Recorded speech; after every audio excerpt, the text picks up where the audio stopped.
Varicose veins కి సరైన చికిత్స కోసం సంప్రదించండి ఎవిస్ హాస్పిటల్. నమస్తే రమగారు. నమస్తే జయ. రమగారు, మాఘమాసం యొక్క విశిష్టత. మాఘం వచ్చేస్తుంది అండి. ఇంకా పెళ్లిళ్ళు శుభకార్యాలు మొదలైపోతాయి. ఉపాసనా కాలం మాఘమాసం. ఉత్తరాయణ పుణ్యకాలం తర్వాత, ఉత్తరాయణ పుణ్యకాలం ఎప్పుడు వచ్చింది? మళ్ళీ మొన్ననే కదా, మకర సంక్రమణ నుంచి ఉత్తరాయణం వచ్చింది. ఇందులో ముహూర్తాలు, పుష్యంలో పెద్దగా ముహూర్తాలు కనపడవు మనకి. పుష్యం సగం అయ్యాక కదా ఉత్తరాయణం వచ్చేది. మాఘం రాగానే టకటక టకటక పెళ్ళిళ్ళు, ఒడుగులు, గృహప్రవేశాలు, అలాంటివి, అక్షరాభ్యాసాలు, ఇవన్నీ వచ్చేస్తాయి. మాఘంలో కూడా స్నానం విశేషంగా చెప్పబడింది. ఎట్లా మనం కార్తీక స్నానం చెప్పుకుంటామో, మాఘం కూడా ప్రత్యేకమైన మాసంగాను, ప్రత్యేకమైన స్నాన విధిగాను చెప్పబడుతుంది. మాఘంలో చేసే సముద్ర స్నానం చాలా విశేషం. మాఘ పౌర్ణమిని మహామాఘి అంటారు. ఆ మహామాఘిలో సముద్ర స్నానం చేస్తే చాలా నెగిటివ్ ఫోర్సెస్ వదిలేస్తాయట మనని, అలా చెప్తారు, చెప్పబడుతుంది. పురాతన కాలంలో విధానమే ఇదేం. మనం అంటే లేటెస్ట్గా చాలా విషయాలు మనము నార్త్ ఇండియా నుంచి కొన్ని మనం దిగుమతి చేసుకుని అవి పెట్టుకుంటున్నాం, చెప్పుకుంటున్నాం. కానీ ఇది చాలా పురాతనమైనది. మాఘం నిజానికి సౌరమాసంగా చెప్పబడుతుంది, సూర్య సంబంధమైన మాసం. ఇప్పుడు 6 నెలల నుంచి మనము చల్లదనము, చలిలోనే ఉన్నాం. అవును. ఎప్పుడైతే ఉత్తరాయణం మొదలవుతుందో సూర్యుడు ఉత్తర దిక్కుగా వాలి ప్రయాణం మొదలు పెడతాడు. అదే కదా ఉత్తరాయణం, దక్షిణాయనం అవే కదా లెక్కలు. తూర్పు మీద నుంచి ఉత్తరం వైపుకి వాలి ప్రయాణించేటప్పుడు భూమికి దగ్గరగా వస్తాడు సూర్యుడు.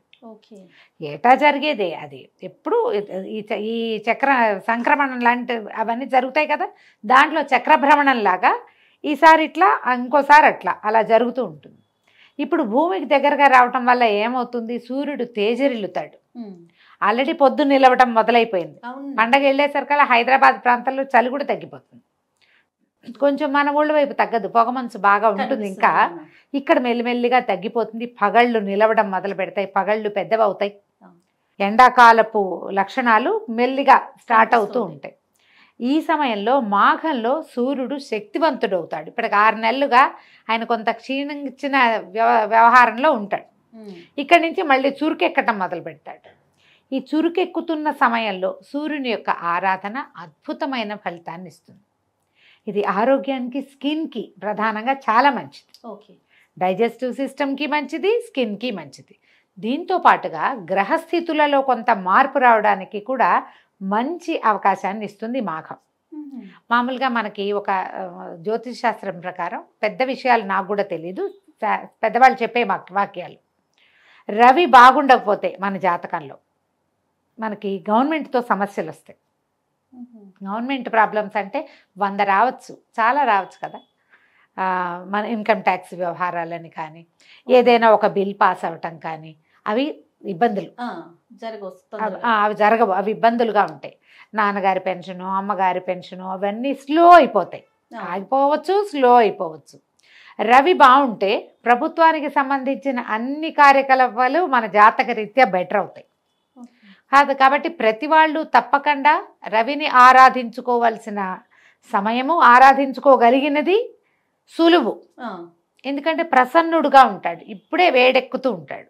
అందుకని ఈ మాఘంలో గనక అన్ని రోజులు సూర్యోదయం అవగానే స్నానం చేసి ఆ పైకి లేస్తున్న బింబాన్ని చూసి నమస్కారం చేసుకున్నా, మనం తూర్పు తిరిగి దండం పెట్టు అంటావా, ఆ దండం పెట్టండి.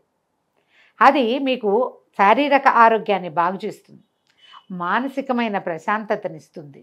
గ్రహస్థితులలో రవి సంబంధితమైన ఏవైనా చిన్న పొన్న కొన్ని ఇబ్బందులు ఉంటే సగానికి పైగా సమస్యల్ని తీరుస్తుంది.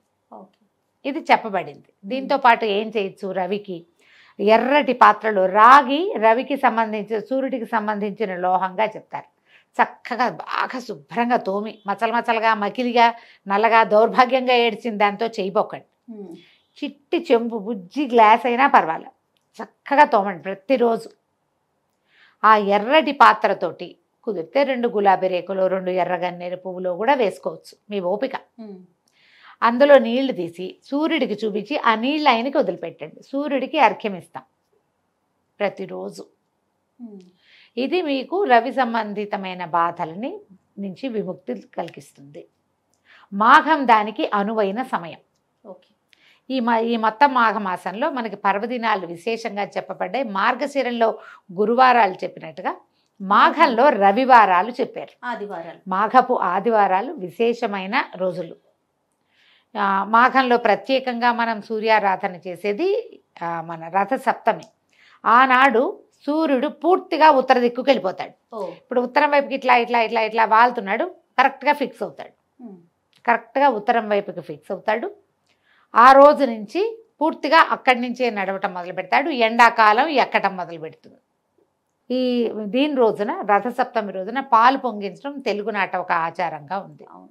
సూర్యుడికి పాలు పొంగించాలంటే ఆవు పిడకల దాలి మీద, ఆవు పిడకలతో వెలిగించిన కుంపటి మీద చేస్తే ప్రశస్తంగా చెప్పబడింది. మీ అవకాశాలను బట్టి చేసుకోండి.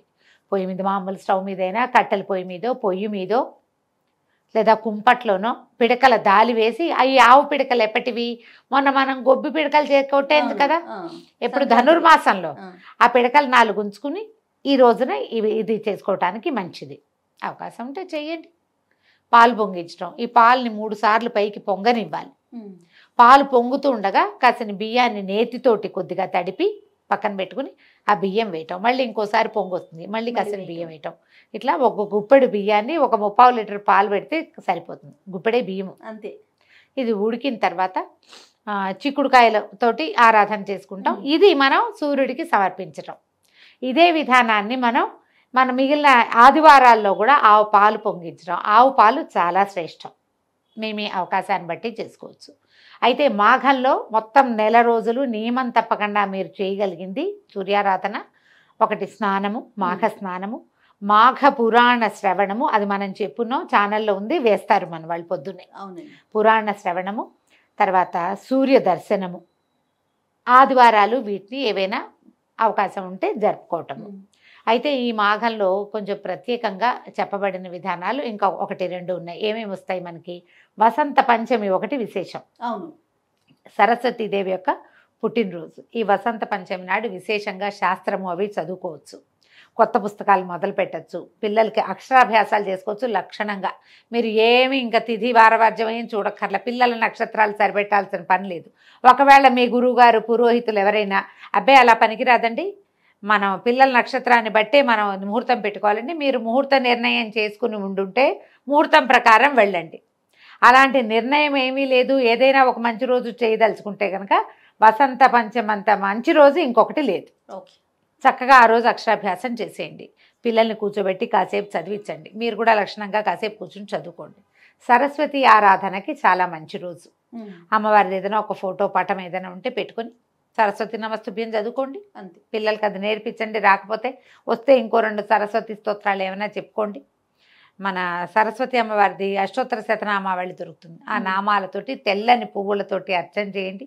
అమ్మవారికి పంచదార వేసిన పాయసం నివేదన చేయొచ్చు, పానకం నివేదన చేయొచ్చు, పెరుగన్నాన్ని కూడా నివేదన చేయొచ్చు. తిరగమాత పెట్టక్కర్లా, కమ్మని పెరుగు అన్నాన్ని కూడా సరస్వతి మాతకి ఆ రోజున నివేదన చేయొచ్చు. అక్షరాభ్యాసాలు అవన్నీ మీ ప్రకారం చేసుకోండి. ఇప్పుడు వసంత పంచమి, రథసప్తమి, భీష్మ ఏకాదశి, మహాశివరాత్రి, ఈ పండుగలు, ఈ పర్వదినాలన్నీ ఈ నెలలోనే వస్తాయి. తర్వాత పండుగల గురించి మనం మళ్ళీ వివరంగా చెప్పుకుందాము. ఈ విధంగా మాఘమాసాన్ని ముందుకు తీసుకెళ్ళచ్చు. మీరు ఏది చేయగలరో ఆ నియమాన్ని పెట్టుకోండి, ఖచ్చితంగా చేసేలాగా. ఒకవేళ మీరు నెలంతా స్నానం చేసి సూర్యుడిని చూడలేమండి, ఇంకో విధానం చెప్పండి అంటే కనీసం మాఘాదివారాల నియమాన్నైనా పాటించుకోండి. ఇది మాఘమాసపు విశేషం. సంతోషం రామ్ గారు, నమస్తే. నమస్తే.